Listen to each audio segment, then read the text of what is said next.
आप सभी का YouTube channel fundamental classes online में स्वागत है। इस वीडियो लेक्चर में हम लोग बात करेंगे class 9 subject mathematics chapter first. तो क्लास 9 का सबसे पहला चैप्टर है संख्या पद्धति। संख्या पद्धति हम लोग का क्लास 9 का सबसे पहला चैप्टर है। इसे इंग्लिश में नंबर सिस्टम कहा जाता है। Number system. इसमें संख्या शब्द आया है। इसका मतलब यह है कि इस चैप्टर में हमें केवल और केवल संख्याओं के बारे में ही अध्ययन करना है। तो हम लोग पिछले क्लासों में भी कुछ संख्याओं के बारे में अध्ययन किए हैं। तो हम लोग बिल्कुल बेसिक से स्टार्ट करेंगे और जो एनसीईआरटी की फर्स्ट एक्सरसाइज है उस एक्सरसाइज को करने के लिए जो कंसेप्ट चाहिए हमें उस कंसेप्ट को समझेंगे, तब उस एक्सरसाइज को हल करेंगे। तो हम लोग का इस वीडियो लेक्चर में सबसे जो पहला टॉपिक होगा वो होगा प्राकृतिक संख्या के बारे में। हम लोग जानेंगे कि प्राकृतिक संख्या क्या होती है। प्राकृतिक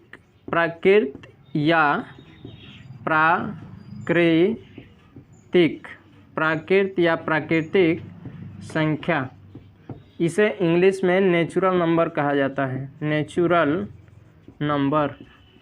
इसे इंग्लिश में नेचुरल नंबर कहा जाता है। इस संख्या के बारे में तो हम लोग पिछले क्लासों में भी अध्ययन कर चुके हैं। इसमें भी हम लोग इसे रिवीजन कर लेते हैं कि यह संख्या होती क्या है।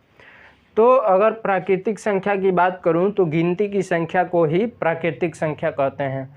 अब यहाँ पर प्रश्न यह उठता है कि गिनती की संख्या क्या होती है। तो अगर कोई भी व्यक्ति किसी चीज़ को काउंट करना स्टार्ट करे, तो वह सबसे पहला वर्ड बोलेगा 1। जैसे मान लीजिए ये एक बॉक्स है, इसमें ये कुछ गोलियां मैंने रखी है।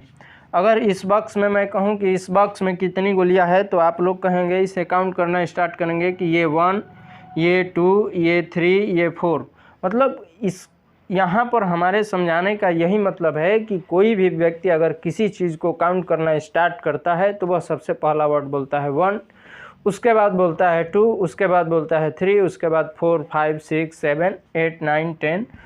तो यही गिनती की संख्या होती है और गिनती की संख्या को ही प्राकृतिक संख्या कहते हैं। जैसे सबसे पहले वो बोलेगा 1, उसके बाद बोलेगा 2, उसके बाद बोलेगा वो 3, उसके बाद बोलेगा 4, 1 बोलेगा, उसके बाद 2 बोलेगा, उसके बाद 3 बोलेगा, उसके बाद 4 बोलेगा, उसके बाद 5 बोलेगा, 6 बोलेगा, कभी 100 बोलेगा, कभी 200, कभी 1000, कभी लाख, इसी तरह वो इनफाइनाइट तक बोल सकता है। यहाँ पर ये जो इनफाइनाइट है यह कोई नंबर नहीं होता है, यह एक सिंबल होता है जो यह बताता है अनंत। इसका इनफाइनाइट का मतलब होता है अनंत। अनंत का मतलब जिसका अंत न हो। इस तरह हम अगर काउंट करते जाएंगे तो इसका कोई अंत नहीं है, हमें बहुत काउंट करना पड़ेगा। जैसे कभी लाख, 10 लाख, इसी तरह दूर तक हम काउंट करते चले जाएंगे। ये हुई हमारी प्राकृतिक संख्या। और प्राकृतिक संख्या को हम लोग n से प्रदर्शित करते हैं, चूँकि इसमें सबसे वर्ड पहला जो है n है, तो प्राकृतिक संख्या को हम लोग n से प्रदर्शित करते हैं। n लिख करके आप लोग इतना लिख सकते हैं, या कहीं भी प्राकृतिक संख्या की बात होगी तो वहाँ पर हम कह सकते हैं n लिख कर, जहाँ पर नेचुरल नंबर है, प्राकृतिक संख्या है। तो ये हुई हमारी प्राकृतिक संख्या के बारे में बात। अब हम बात करेंगे कि पूर्ण संख्या क्या होती है। पूर्ण संख्या, तो हम लोग इस बात पर चर्चा करेंगे कि अगर यह प्राकृतिक संख्या हमारे पास थी ही तो पूर्ण संख्या की ज़रूरत क्या पड़ी हमारे पास। अगर मान लीजिए हमारे हाथ में, अगर आप लोगों से कहूँ कि मेरे हाथ में कितने मार्कर हैं, तो आप लोग कहेंगे कि मेरे हाथ में 1 मार्कर है। अगर इसको मैं रख दूं और कहूं कि मेरे हाथ में कितने मार्कर हैं, तो आप लोग कहेंगे कुछ नहीं। अगर हमारे पास कोई चीज़ नहीं उपस्थित रहता है, अब उसे मैथमेटिक्स में बताना हो, प्रदर्शित करना हो, तो उसके लिए हम इन संख्याओं की मदद से नहीं बता सकते। जब हमारे पास कोई चीज़ उपस्थित नहीं रह रहा है और उसे मैथमेटिक्स में बताना हो, तो इन संख्याओं की मदद से हम उसे नहीं बता सकते। तो उसको बताने के लिए एक सिंबल का उपयोग किया गया। वो सिंबल इस तरह का था और इसे शून्य कहा गया, और इंग्लिश में 0। तो जब हम इस शून्य को इस प्राकृतिक संख्या में सम्मिलित कर देंगे, बढ़ा देंगे एक अंक के रूप में, तो वो जो नई संख्या बनेगी उसे ही पूर्ण संख्या कहा जाता है और पूर्ण संख्या को इंग्लिश में होल नंबर कहा जाता है। पूर्ण संख्या को W से प्रदर्शित किया जाता है। तो पूर्ण संख्या कब प्राप्त हुई? जब हम शून्य को प्राकृतिक संख्या में सम्मिलित कर देते हैं तो जो नई वाली संख्या बनती है उसे ही पूर्ण संख्या कहा जाता है। 3, 4, 5 इसी तरह dot dot dot dot infinite तक। तो ये हो गई हमारी पूर्ण संख्या। अगर आपसे इसमें कोई पूछे आपसे कि सबसे छोटी प्राकृतिक संख्या क्या होती है, तो आप हमें पता है कि प्राकृतिक संख्या गिनती की संख्या होती है और ये हमें प्राकृतिक संख्या होती है। तो इसमें हम देखेंगे कि सबसे छोटा कौन सा है, तो इसमें सबसे छोटा 1 है, तो इसका मतलब यह है कि सबसे छोटी प्राकृतिक संख्या 1 होती है। तो मैंने बात किया प्राकृतिक संख्या और पूर्ण संख्या के बारे में। अब बात करेंगे कि अब कैसी हमारे पास समस्याएं आई कि इन सभी संख्याओं की मदद से सॉल्व नहीं हो पाई। तो उसके बाद एक संख्या आई पूर्णांक। तो हम लोग अब पूर्णांक के बारे में बात करेंगे। पूर्णांक क्या होता है? पूर्णांक को इंग्लिश में इंटीजर इसे इंग्लिश में कहा जाता है। तो अगर मान लीजिए कोई चीज़ हमें ऋणात्मक, यहाँ से जो पूर्ण संख्या थी उसमें ऋणात्मक वाली संख्याएं नहीं थी, तो हमें ऐसी दैनिक जीवन में समस्याएं आई। जैसे मान लीजिए कोई 10 रुपया उधार ले रहा है, तो उसे बताने के लिए हमारे पास कोई संख्या नहीं थी। तो यहाँ से ऋण का कंसेप्ट आया। और जब हम ऋण वाली संख्या को जैसे 0, 1, 2, 0, 0, 1, 2, 3, 4, 5, 6 डॉट डॉट डॉट ये इधर तक, तो इसमें ऋण वाली संख्या नहीं हमारे पास थी जो कि ऋणात्मक चीज़ों को प्रदर्शित कर सके। तो जब हम इन संख्याओं में ऋणात्मक संख्याओं को भी जोड़ देंगे, बढ़ा देंगे, जोड़ना नहीं है, जोड़ना इसमें नहीं है, ये नहीं कि -1 और प्लस जोड़ना है, प्लस वाला नहीं करना है, सम्मिलित कर देना है, एक अंक के रूप में इसमें बढ़ा देना है। तो -1, -2, -3, -4, -5 इस तरह डॉट डॉट डॉट इधर -इनफाइनाइट तक। तो जो ये नई संख्या बन रही है पूर्ण संख्या के पश्चात ये जोड़ने पर, इस संख्या को पूर्णांक कहा गया और इसे इंग्लिश में इंटीजर। और पूर्णांक को Z से प्रदर्शित किया जाता है। पूर्णांक को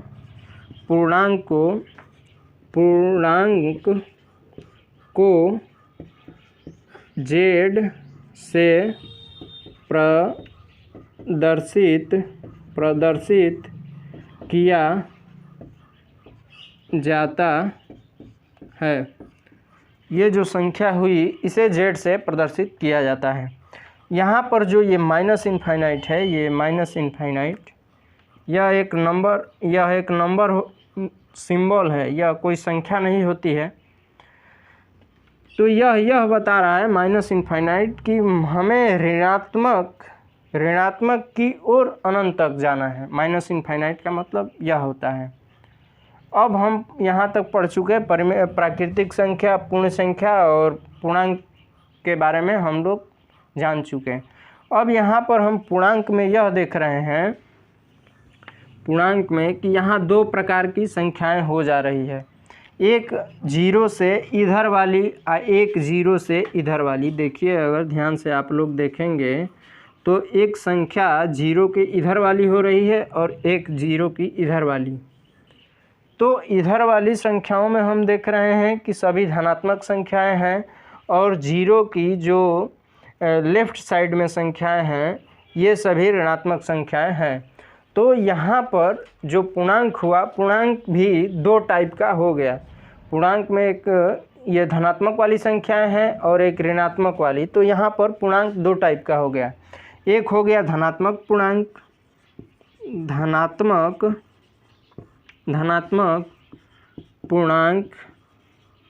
और एक हो गया ऋणात्मक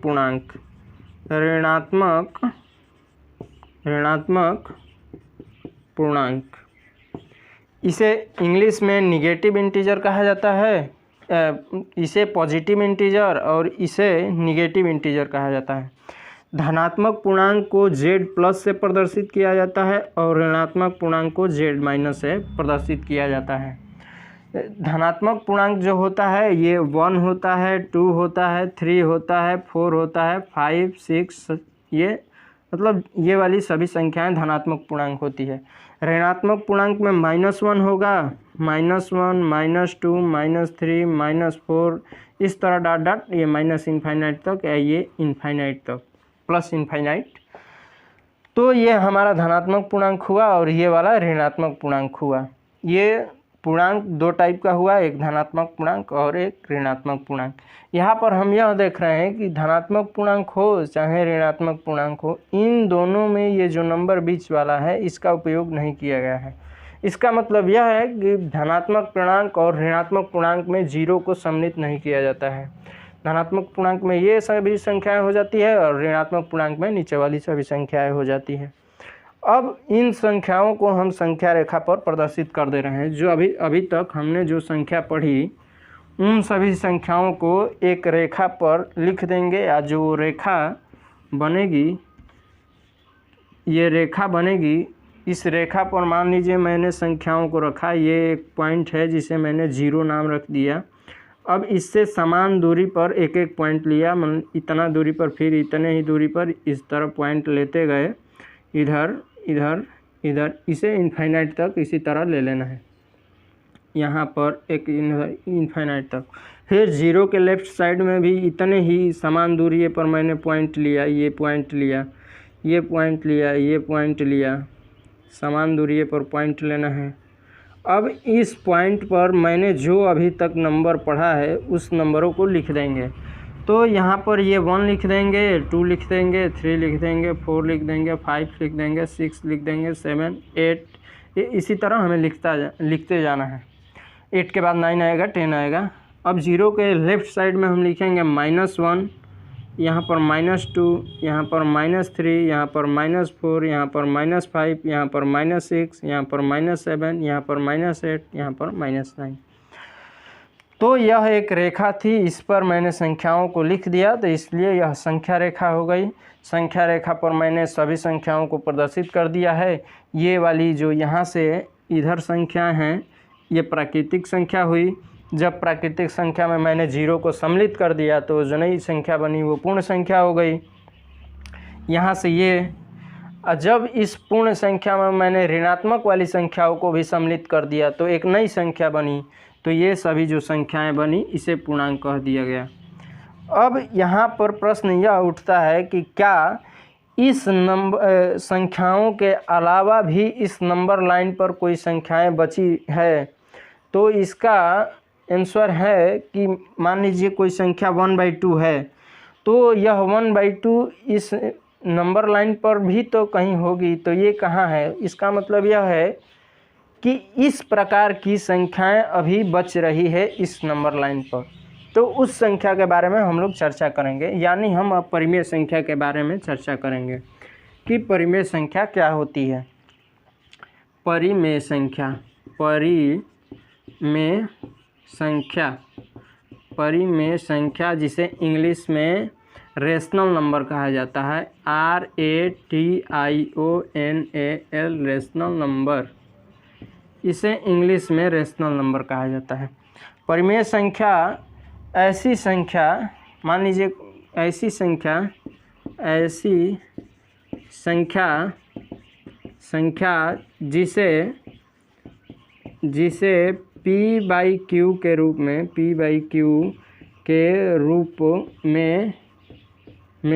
लिखा जा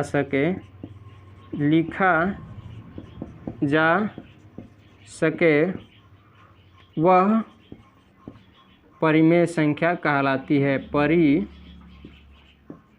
परिमेय संख्या कहलाती है।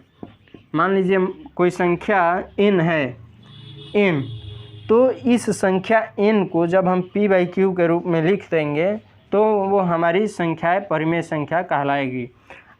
ये जो P और Q है ये दोनों पूर्णांक है, जहाँ P P और Q पूर्णांक है। अभी मैंने पढ़ा कि पूर्णांक में जीरो भी सम्मिलित होता है, तो हमें यहाँ पर Q जीरो नहीं होगा, Q यहाँ पर जीरो नहीं होगा, जीरो के अलावा सभी पूर्णांक होगा, माइनस भी हो सकता है और धनात्मक भी हो सकता है। तो इसका एग्जाम्पल हम लोग देख सकते हैं कि कौन सी परिमेय संख्या होती है। ये मान लीजिए 1/2 है, कोई संख्या 1/2, कोई 3/4, 5/6, 10/11, ये सभी संख्याएं P/Q की रूप की हैं।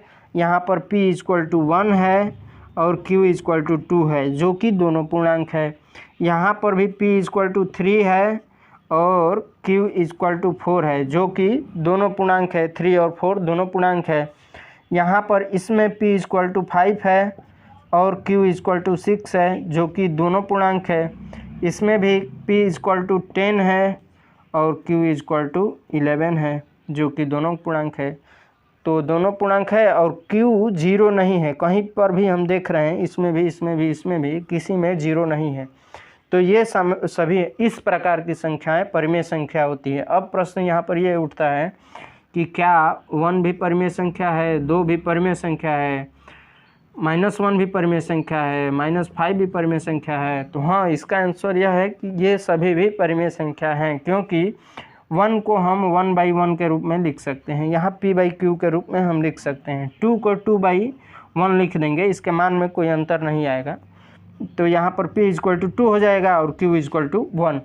मतलब इस प्रकार की संख्याओं को भी हम लोग P/Q के रूप में लिख सकते हैं। जैसे -1 है, तो -1 को हम -1/1 के रूप में लिख सकते हैं। यहाँ पर P = -1, जो कि पूर्णांक है, और Q = 1, जो कि ये भी पूर्णांक है। तो इस तरह हम यह देखते हैं कि जो प्राकृतिक संख्या होती है वो भी परिमेय संख्या होती है। प्राकृतिक संख्या यही ना होती है 1 2 3 4 5 6 ... इस तरह इनफाइनाइट तक। तो इसको भी हम P 1/1 के रूप में लिख सकते हैं, इसको भी 2/1 के रूप में लिख सकते हैं, इसको भी 3/1 के रूप में लिख सकते हैं, इसको भी 4/1 के रूप में लिख सकते हैं। तो ये P/Q के रूप की हो जा रही है। तो इसका मतलब यह है कि प्राकृतिक संख्या परिमेय संख्या होती है। इसी तरह 0 इसमें बढ़ा देंगे तो ये पूर्ण संख्या हो जाएगी, और 0/1 भी लिख सकते हैं इसे, तो पूर्ण संख्या भी परिमेय संख्या होती है। 0 में 1 से भाग देंगे तो वो 0 होता है, तो इसे भी हम P/Q के रूप में लिख दिए। फिर इसमें माइनस वाली संख्याओं को ऐड कर देंगे। मान लीजिए -1, केवल मैं जगह की कमी से लिख रहा हूँ, तो इसको भी -1/1 के रूप में लिख सकते हैं। इसका मतलब यह है कि जो प्राकृतिक संख्या है, पूर्ण संख्या है और पूर्णांक है, वो सभी संख्याएं भी परिमेय संख्या होती हैं। अब हम लोग देखते हैं एग्जाम्पल।